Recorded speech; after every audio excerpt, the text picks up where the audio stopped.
Hello दोस्तों, मैं आप सभी लोगों का अपने YouTube चैनल पर स्वागत करता हूं। दोस्तों, कल आप लोगों की बीएसटीसी बीएड विवाद की बहुत महत्वपूर्ण सुनवाई होने वाली है सुप्रीम कोर्ट के अंदर। तो दोस्तों, उससे पहले मैं आपको एक बार ब्रिज कोर्स के बारे में बता देता हूं, ताकि बहुत से लोगों को जिनको ब्रिज कोर्स के बारे में नहीं पता है कि ब्रिज कोर्स होता क्या है।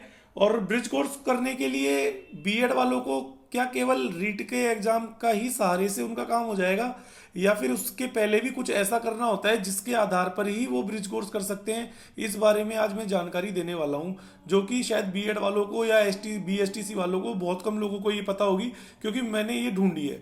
तो पहले मैं आपको तथ्य के साथ बात बताऊंगा, उसके बाद हम आगे की बात करेंगे। ठीक है। तो देखिए दोस्तों, पहले तो आप ये एक बात ये जान लीजिए कि जो आपका ब्रिज कोर्स है ना, ब्रिज वाला कोर्स, ये वाला जो कोर्स है दोस्तों, ये कौन करवाता है? आपका एन सी, एक सेकंड रुकिए, एक सेकंड रुके। हाँ, ये जो कोर्स है ये आपका करवाती है एनसीटीई। ठीक है। एक तो ये चीज समझ लीजिए। अब इसकी एलिजिबिलिटी क्या है पहले वो समझ लीजिए कि ब्रिज कोर्स की एलिजिबिलिटी क्या होनी चाहिए। कि आपको जो है certificate in professional development program for elementary teachers पीडेप्ट, 6 मंथ का डीएलएड ब्रिज कोर्स, मतलब आपके पास ऑलरेडी क्या होना चाहिए, 6 महीने का पीडेप्ट का कोर्स जो कि एनआईओएस करवाती है, ये आपके पास होना चाहिए एलिमेंट्री टीचर्स का।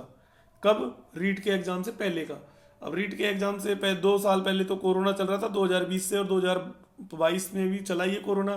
तो 2 साल के भीतर तो कहीं पे एनआईओएस ने 1 से 5 तक के बच्चे तो आए ही नहीं। अब किसी ने कैसे एनआईओएस का कोर्स किया होगा ये मुझे नहीं पता। बीएड धारियों से बात कर रहा हूँ। पहले बात तो ये समझ लेना कि बीएड धारी को क्या क्या करना पड़ेगा, पहले पूरी चीज समझ लेना। The teacher should be an in service elementary teacher, 1 से 5 तक को ऑलरेडी पढ़ाया हुआ होना चाहिए। कौन? बीएड धारी। कैसे? कि पहले उसके पास होनी चाहिए बीएड, सॉरी पहले होनी चाहिए उसके पास ग्रेजुएशन। ठीक है, स्टेप समझ लो।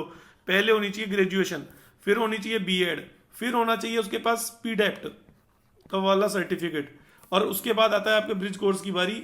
जब कब? जब आप शामिल हो जाते हैं किसमें? L1 में। तो ये अगर आप ये 4 स्टेप में से 2 स्टेप तो सबके पास है, तभी तो आपने रीट का एग्जाम दिया है। लेकिन ये दो अगले जो स्टेप है ना, पीडेप्ट और आपका क्या बोलते हैं ब्रिज कोर्स, ये ब्रिज कोर्स तो खैर किसी के पास भी नहीं होगा, क्योंकि राजस्थान में तो लागू ही नहीं है अभी फिलहाल। और जो पीडेप्ट है, अब इसकी कहानी सुन लीजिए दोस्तों। रीट के एग्जाम के बाद, सॉरी, अपने जो बीएड धारी हैं, ऐसे कितने बच्चे हैं जो लेवल 2 मतलब ऑलरेडी बीएड से होते हैं और फिर वो पीडेप्ट का कोर्स करते हैं? कोई नहीं करता भाई। सब लेवल 2 के एग्जाम की तैयारी करते हैं, रीट की तैयारी करते हैं। वो कौन भागता है? ये यदि उन्हें L1 में शामिल होना है, जिसको L1 में शामिल होना है वही तो ये कोर्स करेगा। लेकिन जिसके अब फिलहाल इस कंडीशन में क्या सिचुएशन है कि L1 में ये वाला कोर्स किसी ने किया ही नहीं, एनआईओएस पीडेप्ट वाला। दिक्कत यहाँ फंस गई। 26 सितंबर से पहले अगर किसी ने कर लिया हो तो, और उसमें भी सुप्रीम कोर्ट का कल डिसीजन आ जाता है कि हाँ भाई इनको L1 में शामिल करना है, तो मैं आपको बता देता हूँ 13 लाख लोग में से आपको ना 1300 बच्चे नहीं मिलेंगे जिनके पास एनआईओएस का पीडेप्ट का सर्टिफिकेट है। शामिल तो हो जाएंगे, लेकिन एनआईओएस का सर्टिफिकेट किसके पास है मुझे बता देना। पहली बात तो ये है, मुझे पता किसी के पास है ही नहीं। क्यों? क्योंकि राजस्थान सरकार ने एनआईओएस बंदी करा दी थी, सॉरी पीडेप्ट के एग्जाम से लेना। एनआईओएस जो तो अभी आपको पता ना एनआईओएस को शामिल क्यों किया गया है, वो इसलिए शामिल किया गया था क्योंकि उनको जो है ये 2017-18 में ये कोर्स चलाया था, जब ये कहा गया था कि भाई अगर आप ये कर लोगे तो आपको L1 में शामिल कर लेंगे। उसी का हवाला देकर के वो लोग शामिल हुए। लेकिन बीएड धारियों ने क्या एनआईओएस का कोर्स कर रखा है क्या?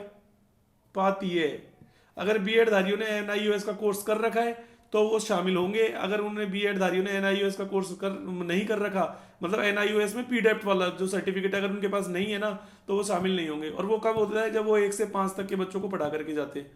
अब उसमें दोस्तों मैं बताता हूँ हुआ क्या है। सरकार ने एनआई राजस्थान में इसकी मान्यता को बंद क्यों कर दिया?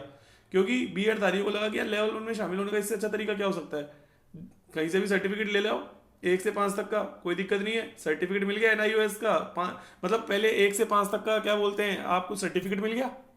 फिर उसके बाद आपने एनआई मतलब 1 से 5 तक की कहीं आप पढ़ाया है, और उसके थ्रू आपने एनआईओएस का फॉर्म भर दिया और एक्सपीरियंस लगा दिया और आपको सर्टिफिकेट मिल गया पीडेप्ट का। तो वो आप तो फर्जी भी कर सकते हो वो काम, कोई बहुत बड़ी बात नहीं है। पहले आप कहीं से भी अपने जानकार से कैसे भी कह गए 1 से 5 तक का आपको इसे एक्सपीरियंस मंगा लो, कुछ भी कैसे भी 1-2 साल का जो भी है, और आराम से कर लो कोर्स। एनआईओएस का पीडेप्ट का सर्टिफिकेट मिल जाएगा। और यदि L1 में और L1 में शामिल हो जाओ, क्या दिक्कत है? वही ब्रिज को, और फिर जब शामिल हो जाओगे तो नियुक्ति के बाद आप ब्रिज कोर्स कर लोगे। ये फॉर्मेट है पूरा। सरकार को पता था ये फर्जीवाड़ा है, राजस्थान सरकार को, इसलिए 2017-18 में इसको बंद कर दिया था। किसको? ये एनआईओएस का जो मान्यता वाला सिस्टम है ना, ये राजस्थान में नहीं है। एनआईओएस का कोर्स तो है, करने वाले कर सकते हैं, लेकिन राजस्थान में मानी नहीं है ये चीज़ जो, और जिन्होंने कर लिया उनको शामिल कर लिया, ठीक है ना। तो बीएड वालों के लिए दोस्तों समझ जाना मैं क्या कहने की कोशिश कर रहा हूँ। तो और ये देख लीजिए, सॉरी, और ये देख लेना आप, ये कोर्स जो है वो ये है, ये क्या बोलते हैं, ब्रिज कोर्स का जो सिलेबस है ना वो ये वाला है, ठीक है ना।